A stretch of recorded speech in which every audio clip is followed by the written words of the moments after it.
एक बार एक शहर था जो दिखने में इंसान जैसा था।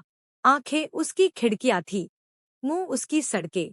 उसका नाम था मानवनगर। मगर वो सिर्फ शहर नहीं था, वो जिंदा था, सोचता था और खुद को इंसानों का राजा मानता था।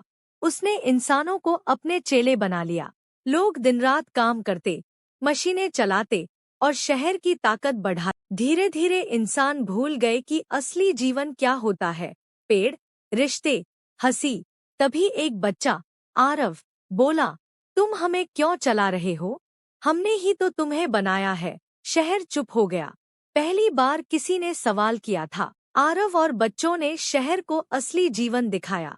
शहर ने महसूस किया कि वो अपने सर्जकों को भूल गया था। उस दिन से शहर ने इंसानों को फिर से सोचने, जीने और महसूस करने की आज़ादी दे दी।